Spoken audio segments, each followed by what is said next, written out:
Hello, everyone. Happy Tuesday and happy So What Day.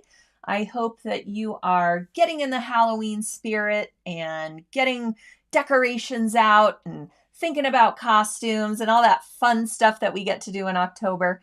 I have been working with so many specialty threads. That's one of the reasons I love sewing for Halloween so much.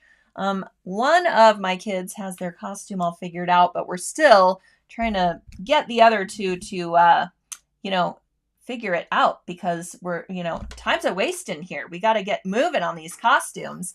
Of course, my kids like to get super elaborate as well because, I don't know where they get this from, but they also love Halloween. So at any rate, I'm going to go through this project with you today, which is a really cute candy corn placemat. You can create a set of these.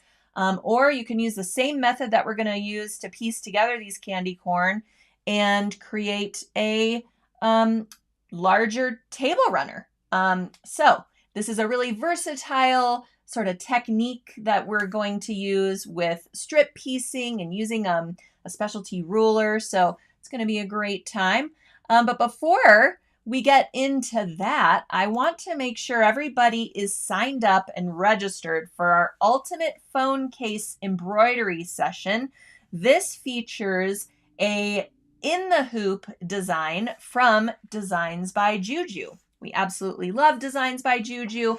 All of their in the hoop projects, quilting designs, end-to-end designs, monogram designs. Oh my gosh, they have so many fonts available with Designs by Juju. It's really one of my go-to embroidery design companies when I'm looking for something really specific, because everything I've ever stitched out that is a Designs by Juju design has been fantastic. No problems whatsoever. And just really, really creative, smart digitizing. All the steps that you need to create your phone case are all done in the hoop of your embroidery machine. So this phone case is done in 3 hoopings. You'll create the flap in one hoop, or in one hooping rather. You'll create the back, which features a zipper pouch, and then you'll create the front in a 3rd hooping. Everything is quilted in the hoop. It's fully lined. There are no raw edges inside, and it's just really great. There are 7 or 8 sizes of phone cases to create, and it's really like a small pouch. You can choose from different strap options. You can create a crossbody strap that's removable as well as adjustable. So if you like to wear it a little closer to your body or longer down by your hip, you can fully adjust your strap with a little buckle slide, or you can create a wristlet strap if you like to have something a little bit, closer to your hand when you're holding your phone and your essentials, or you can create a case with no strap. You will get videos for all of the different versions included with this session. And then you also get a video and design to create a matching cork key fob. You will learn how to merge your favorite monogram or small motif design with the cork key fob design to create something entirely custom. And everything that you need to create your phone case is included with these convenient kits. You can choose from the turquoise colorway or the red colorway. These are all available at sulky.com. You'll get 2 fabrics with each colorway, one for the exterior and one for the interior. So you can choose which fabric you want on the outside and which fabric you want on the inside. So you can create 4 different phone cases if you purchase up 2 kits. None of them will look the same if you choose different strap options and different fabrics for the exterior. So these come together really, really nicely in the hoop. So you've got really accurate seams. All the quilting is done for you. You just get to watch your machine stitch it all out. So you'll learn so much during this embroidery session. And for this session, I put together a video that kind of explains more about our education platform, sewingonline.sulky.com. So for those of you who have never gone over there to register for anything, or if you haven't experienced one of our live webinars, or maybe you've gone to one of our free webcasts, but you've never done one of our sessions. These are all on demand. All the videos are self-guided, so you can pause and rewind and fast forward and work your way through the lessons within the session however you like. So I thought I would show you a little bit of the video that I put together. So once you register for this session, it'll take you to a confirmation page saying, thank you for purchasing the session. Here's what to do. Here's where to go. Here's where to find all of your goodies once the session is active on October 15th. So I put together this video where I'm sharing my screen to show you what that looks like. So I thought I would share it with you guys here as well. That way, if you haven't experienced our platform before, it'll give you kind of more of a sneak peek or more visibility into what that site looks like, how you navigate your way through, and all of that. So I'm just going to play a little bit of that video for you here. And if you have questions, please put them in the live chat and in the comments, and we'll kind of discuss once we come back from that video.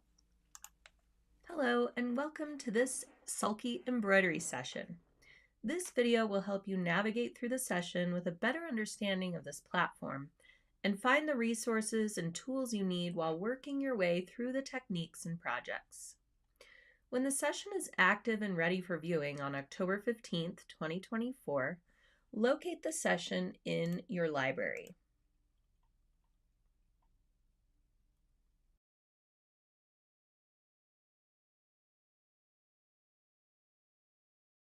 Also notice that the digital files that came with your purchase are located here.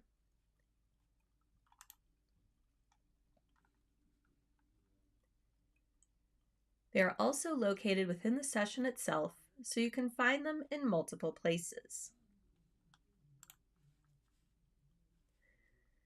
Click on View, and you'll be taken to this page, which shows an outline of the entire session. Here you will notice that there are 6 lessons in this session, and each lesson has several sections within it. You can click on the section you'd like to view directly from this page, or you can click on Start Session up at the top to begin. It's recommended to click on Start Session when you view the session for the first time. When you want to review particular lessons or sections within lessons in the future, you can easily navigate to those areas from this page. On the right side of the screen, you'll find a photo, description, and link to the kit for this session, should you choose to purchase one. Under the kit information are some suggestions for more sessions to add to your library featuring designs by Juju.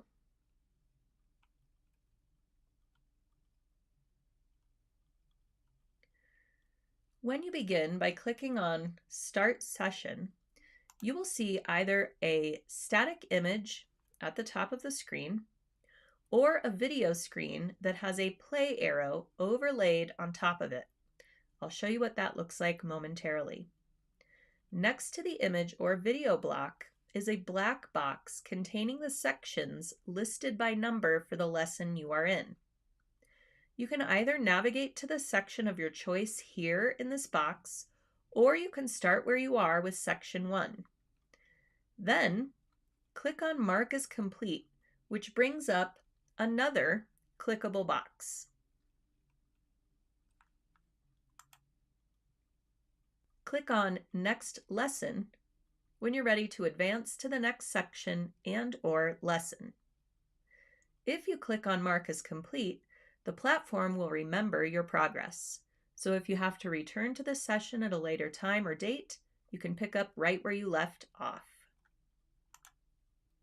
Notice here in section 3 of lesson 1 that there's also a downloads area under the black box and above the kit photo and description.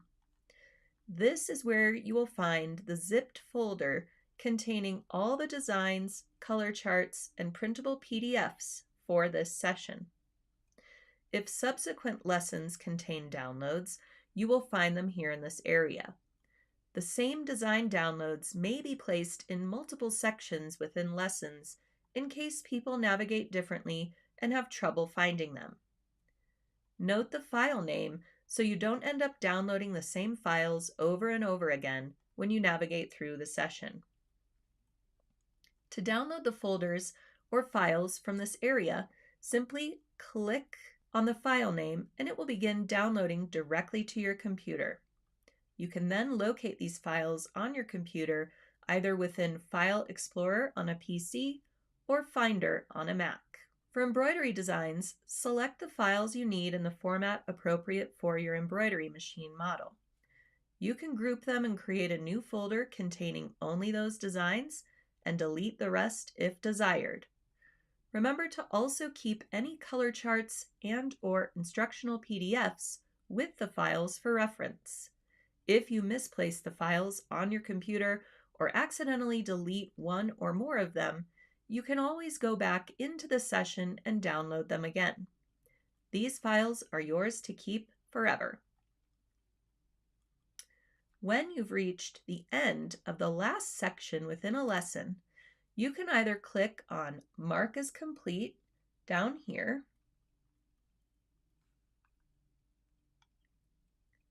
and then click on Next Lesson to continue the sections and lessons in order. Or you can click on Next up here in the black box to move forward in the session.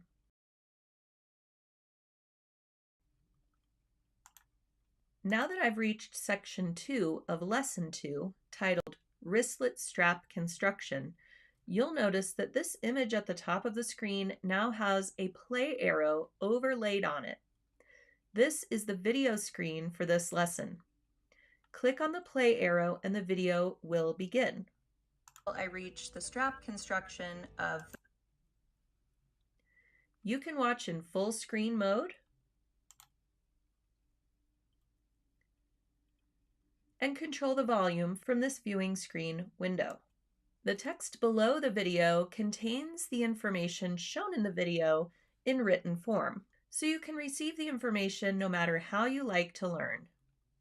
Any words and/or terms highlighted in a blue color are hyperlinks that will take you to the products referenced.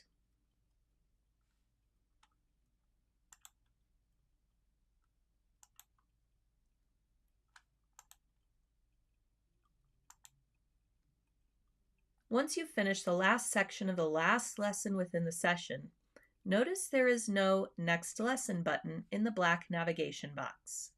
When clicking on Mark as Complete, the button will turn to Complete. You can now head back to the beginning by using the upper navigation. This button will either say Resume Session to begin any sections you skipped or begin where you've left off, or it will say Start Session Over. To review a specific section within a lesson, you can start the session over, or you can click on the section directly from this page.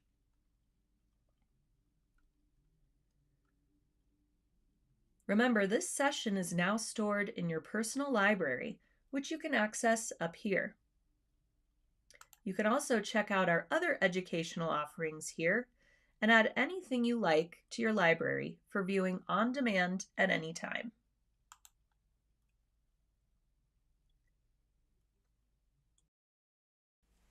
All right, so I hope that kind of explains how these sessions work a little bit easier. It's always difficult for me to describe it to you when there's so much involved in, how these are put together, where the videos live, how you access it all. So I really wanted to show that to you all, even though it's kind of a sneak peek for those of you who have already registered for the session. You might have already watched that, but so now you kind of get the picture a little bit better, I hope. Drop me a line in the chat if you have any questions about how our platform works. So that's what a session looks like on the platform. These ones with multiple lessons, multiple videos, tons of content that's really useful for you. And at the bottom of those lesson pages, there's a comment box right there. So if you do have a question that has to do with that lesson, you can just post your comment right there, post your question right there. We all get pinged here on the Sulky support side of things, and then we can answer you directly on that page so that it all has to do with that specific lesson right there. So, and that's really helpful for other people to see as well. Maybe they have the same question and they can view the question and answer right there on that page. So I hope that gives you a little bit better overview of how these sessions work. They are definitely different from our live events, like our webcasts and our video casts, because they are on demand, because they are guided by you, because you can start them at any time, and because they're so much more extensive with tons and tons of content and support available to you. Plus, you get all those design files and the bonuses and all of that you need with purchase of the session. So it's kind of like getting all these videos and all of that for free when you think about it. So I hope you'll give it a try and you'll join us for the ultimate phone case embroidery session. This will be available for viewing next Tuesday, October 15th. So as long as you're registered, you'll get that reminder email and you'll be able to click over whenever you have time, whenever your kit arrives, if you don't get it in advance. But it is on sale. So these are only $39.99. And you'll get everything that you need to create your ultimate phone case. You get 2 stabilizers. One of them is used for the key fob and one of them is used for the phone case. You get those 2 fabrics. You get some flannel interlining. You get all the hardware that you see. So you get 3 swivel clips. You get that buckle slide, which makes your crossbody strap adjustable. And you get a O-ring, which is on the key fob. You also get some snaps because the phone case has that snap closure. And then you also need a snap for your cork key fob.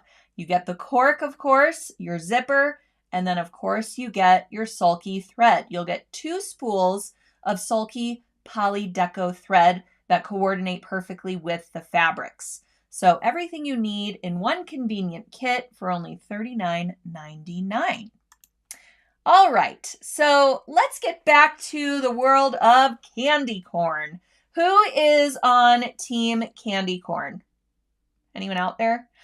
I have to say, I don't like eating candy corn, but I think it's the cutest little decorative treat. Okay? I like looking at candy corn. I think it's so cute and festive and definitely reminds me of Halloween and Thanksgiving. But I'm just one of those people that does not dig on the taste of candy corn. To me, it tastes like hardened frosting. And maybe that's what it is. I don't know. Maybe, different strokes for different folks, right? But I still think they're the cutest little things. And, just seeing the candy corn kind of gets you in the Halloween spirit, right? Plus, you can use candy corn decorations for Halloween and then also for Thanksgiving. So you don't have to put all that stuff away when Halloween's over. You can carry it on through to the end of November. So you may have remembered our cute little candy corn utensil holders that I showed you guys a few weeks ago. These little guys are so adorable. They're like little felty pockets with faces on them that you can use for cutlery, or you can make them for little candy holders. They're really just a freestanding pocket. So I think that these are super, super sweet. If you missed that So What, you can watch the whole video on our So What playlist on YouTube, or you can grab up this pattern and the instructions for making it on the Sulky blog. Also, you may have taken our Candy Corn Clutch free webcast with Suki Sews. I love Suki Sews. She is just the best. She joined us for this free webcast, and these are done completely in the hoop of your embroidery machine. similar to the ultimate phone case. So they have a little zipper opening, they're made out of felty, and there's that cute little candy corn charm. You might be able to see it a little bit easier here. And Sue O'Very of Suki Sews used sulky glowy thread for the accents and the top stitching on these cute little in the hoop candy corn clutches. So when the lights go out, there's a little bit of glow that happens that outlines the sections of these candy corn. Incidentally, they are the perfect size to house your scissors. So I actually used this same design download and I created a zipper pouch for myself using different fabrics. And it fits my sewing scissors. So there's a small size and a large size. You can fit your scissors, your smaller pair of scissors in the small size and your larger shears in the large size. But these are really great for kids. You can fill them full of candy or fun stuff for Halloween. And plus, that charm is super sweet.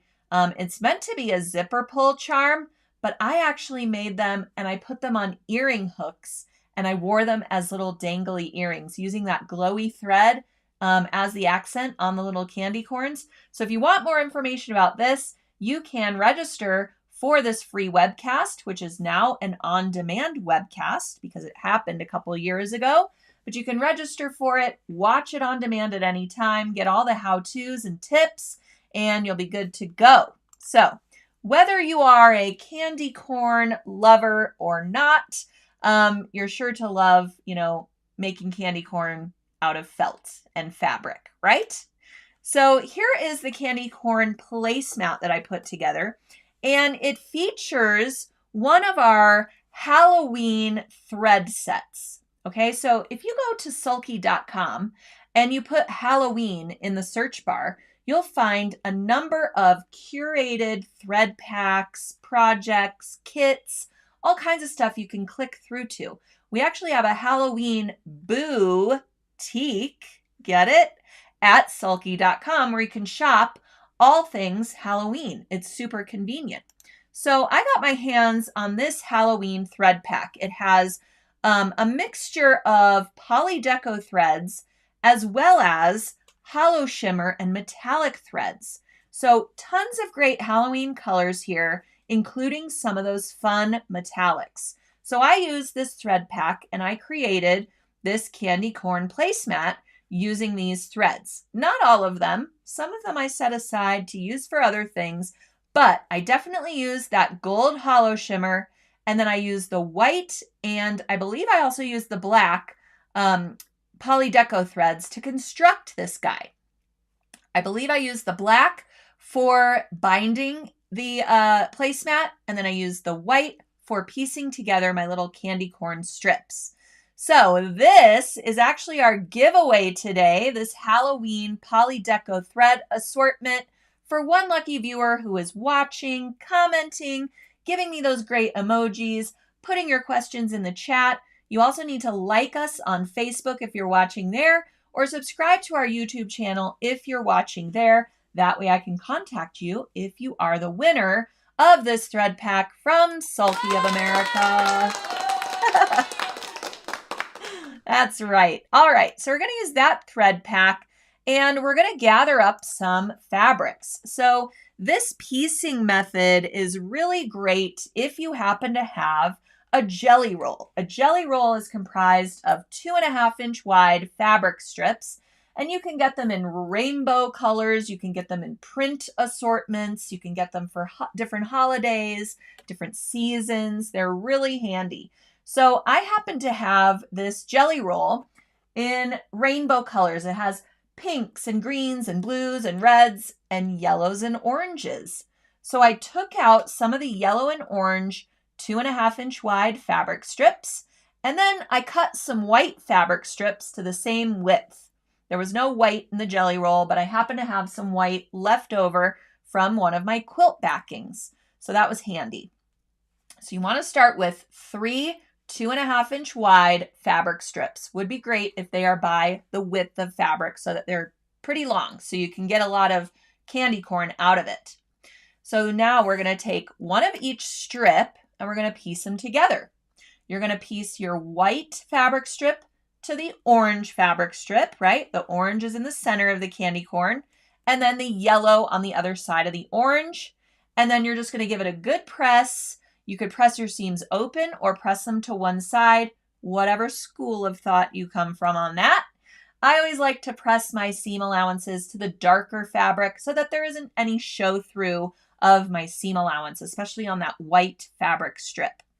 So once that's nice and pressed flat, we're going to cut out our triangles. So I'll admit I have had this diamond shape quilt ruler in my sewing room for like years and years, and I've never used it. I think it came in a 2-pack as well, so I have it in 2 sizes, but man, did it come in handy for this. Now, you could certainly use your regular quilting ruler, your straight quilting ruler, and just start cutting your triangles out. Make sure to, measure each one so they're all the same dimensions. Or you could create a triangle template out of a piece of paper and mark your triangles along your strips so that you cut them all the same size, okay? But this diamond quilting ruler was so handy. I didn't have to do any of that. All I did was start cutting my triangles. You'll notice that some of your candy corn are going to have the white at the tip, and then some of your candy corn are going to have the yellow at the tip, because you're just going to alternate the direction of your ruler all across the strip length. So you ultimately want to have 8 of these candy corn triangles for a placemat size. So if you are going to make a table runner or a larger quilt or larger, table topper, then obviously you're going to need some more triangles. So you can do your own math on that. I give you the math that you need to create 1 placemat on the Sulky blog. So you'll just multiply that by however many place settings you need, okay, for your Halloween decor. So here I am cutting out all my different triangles. You'll see how I've swapped my ruler. So now the next candy corn has the yellow at the top, all right?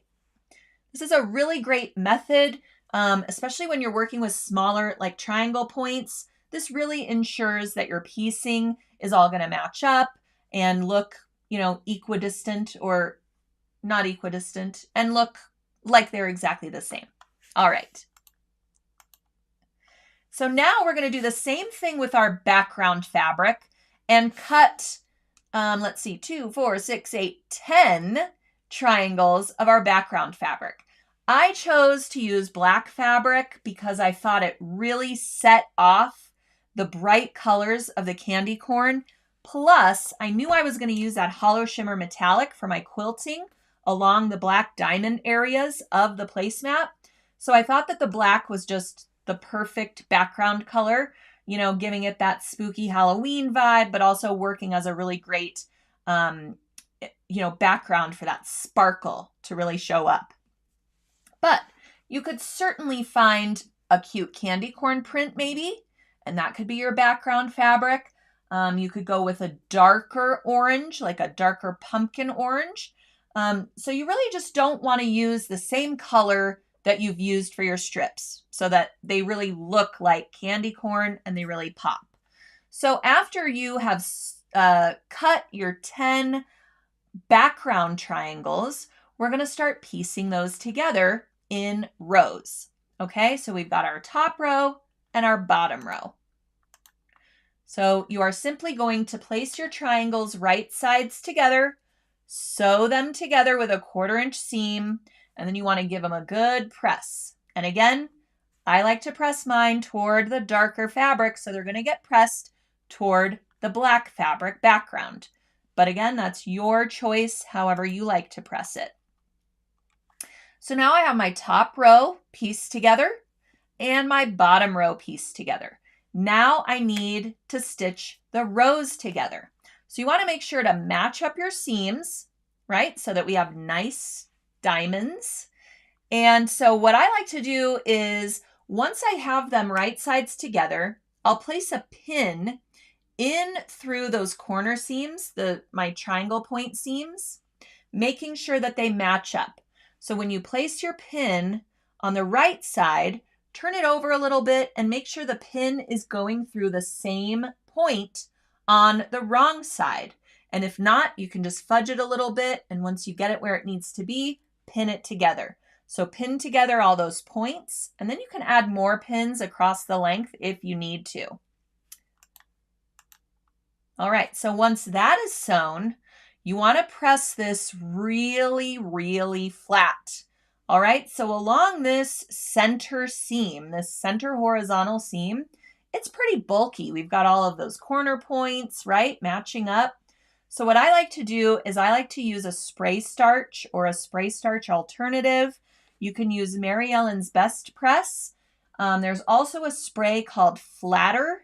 It's by the people who make Soak Wash. I really love that one too. It makes your fabric flatter. Get it? But it's really great stuff, and it comes in really a lot of different scents. You can also get these in the unscented variety if you're bothered by, perfumes and things like that too.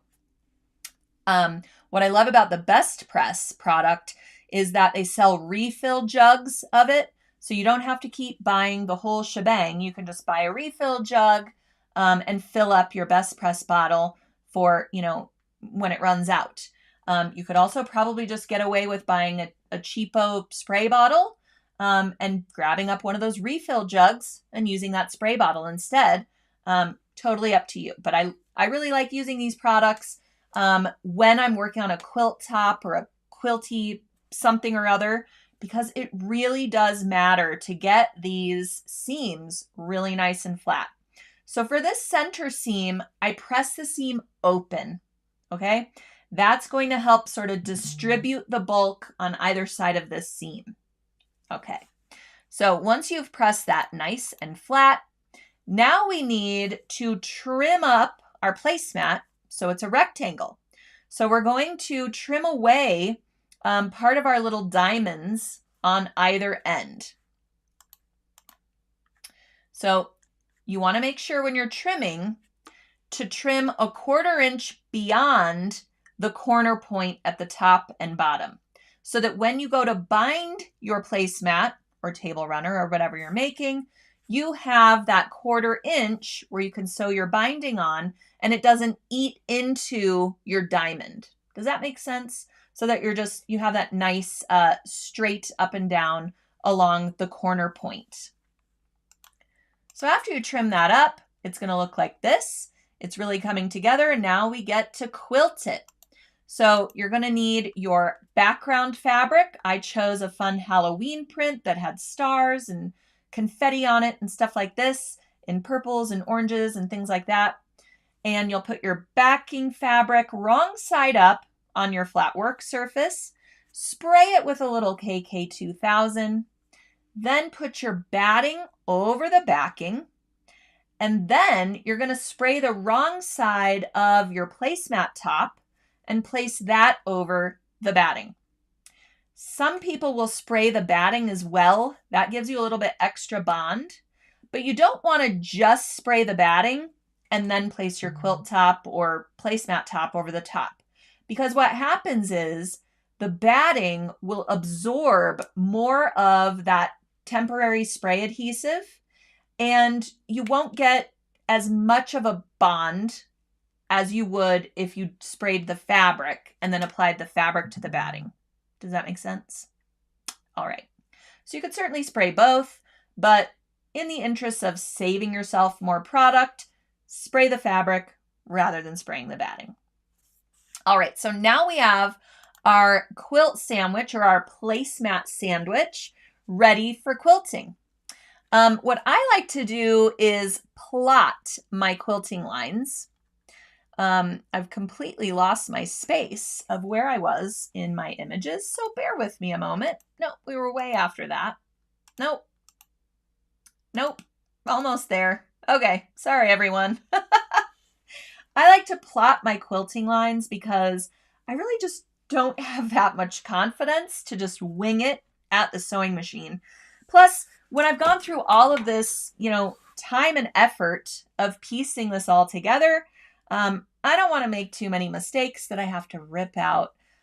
So instead of winging it, I plotted my quilting lines here. So I started off just drawing a straight line down each of the black diamond or background diamond pieces. So I got my straight line corner to corner.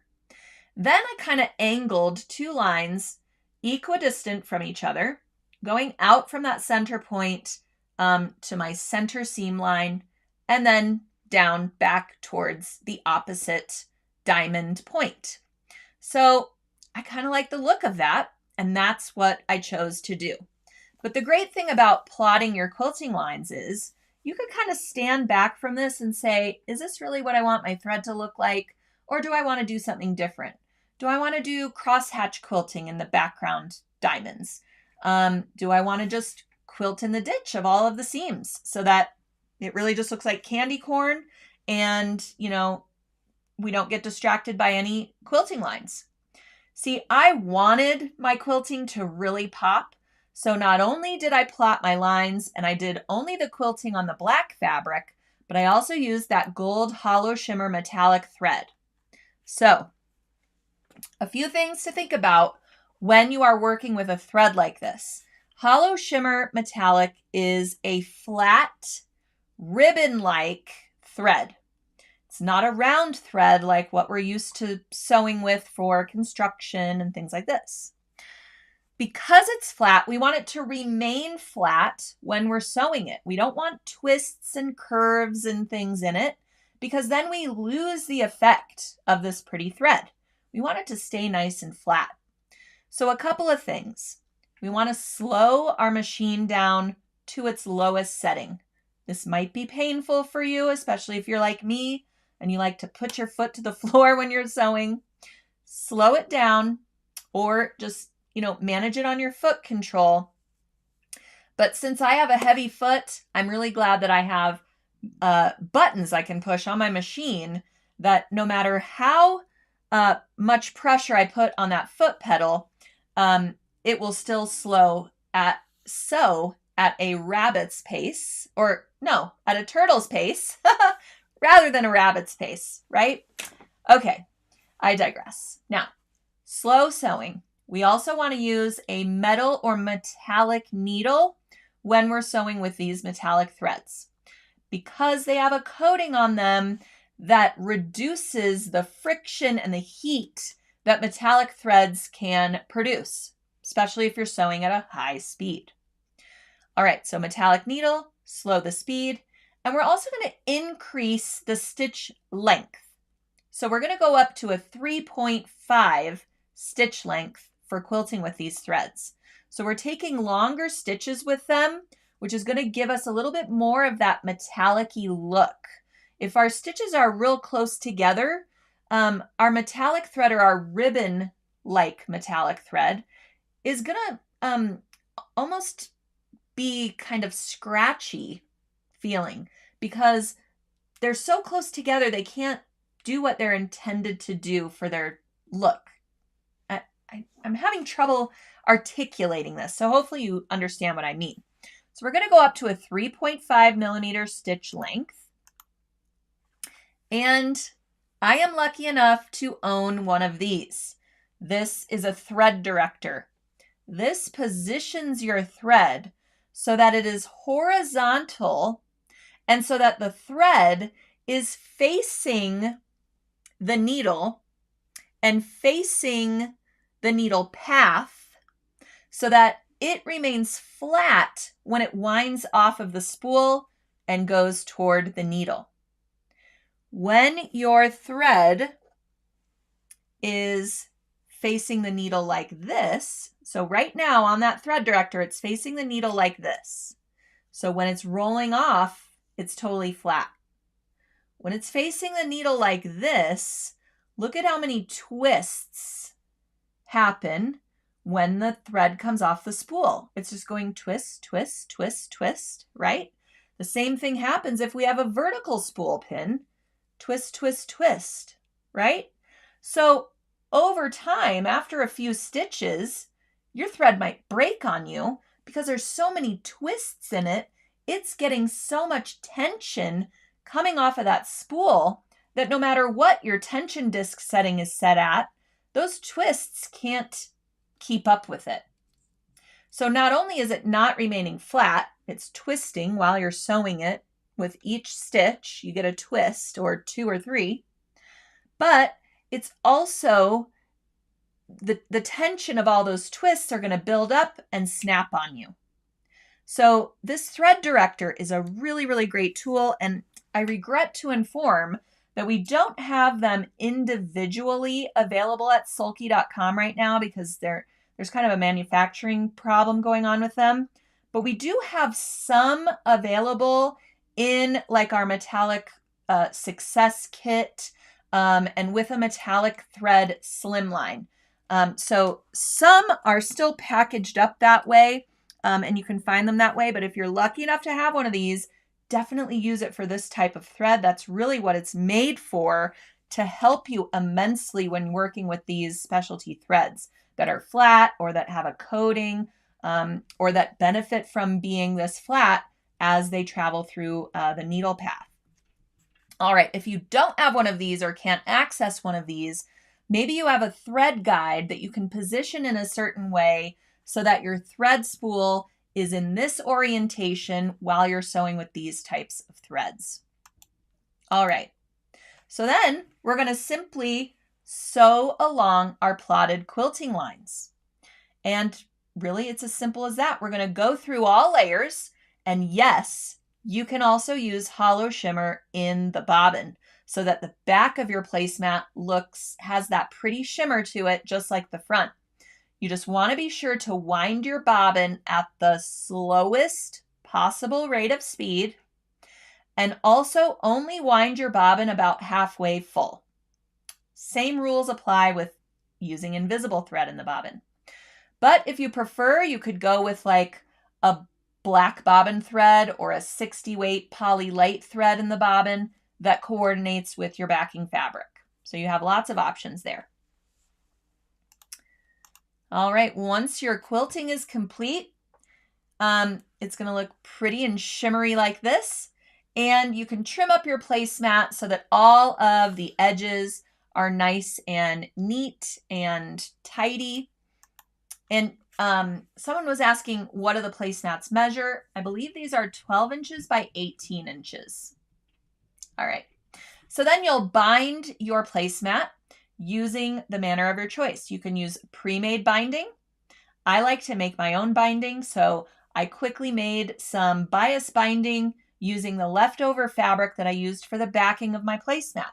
So that pretty fabric print that's showcased on the back comes around and you can see it a little bit on the front. So here I am just machine sewing my binding in place, and then I just whip stitched it by hand along the back of the placemat. But you could also first sew your binding strip on the back side of your placemat, wrap your binding around to the front, miter your corners as you reach them, and then you can machine sew your binding on. It would be really pretty to keep that Holoshimmer Metallic in the needle and pick a decorative stitch and go along your whole placemat perimeter with that decorative stitch to secure your binding in place. I know a lot of people who use this method for sewing on binding, and I love choosing a decorative stitch for this step because if you accidentally veer off a little bit, your decorative stitch is really going to hide any of that. Whereas if you chose just a straight stitch to sew on your binding, if you get a little bit off of the binding fold, you might have to go back, rip out those stitches, and then stitch that part again. But if you've got a decorative stitch and your needle is going every which way, even if it's just a zigzag or a blanket stitch, you can use that Holoshimmer Metallic. And if you veer off a little bit, your needle is bound to catch that binding fold with one of its movements in that decorative stitch. So if you are going to go that route, I recommend that you do a lot of test stitching with the decorative stitch that you've chosen. Just create a tiny little, quilt sandwich and practice a few decorative stitches that you want to use for the binding. That way everything's going through the same amount of layers, right? And you can kind of play with the stitch length and width until you get the right look that you want along the binding. And then you can save that for later, mark what you did, what the settings were, put it in a little, stitch binder. Maybe you have an embroidery binder that you use for your test stitch outs. And then the next time you go to make a similar project, or when you go to make all of your subsequent placemats for your whole table setting, you can remember the settings that you used for your binding. So I wish I was that organized. I really wish I would remember to write these things down. So if you do have a stitch binder, that is a really, really helpful resource, not only for the current thing that you're sewing, but for subsequent projects as well. And really, that's all there is to it. Once it's bound, you can put it on your table and start using it for the spooky season. You can host a little Halloween dinner party and be super duper festive. And as I mentioned, you can also just create this, maybe make 2 or 3 of these and sew them together to make one long table runner for the center of your Halloween table. So it's entirely up to you. You're just learning the method and learning how to add a little bit of sparkle to your Halloween holiday place setting. And you can apply this to a lot of other projects as well, I hope. So there you have it, Candy Corn Placemat. All right. Well, thank you everybody for joining me today. I hope that you are ready to go gobble up some candy corn, or at least sew some if you're not team candy corn like me.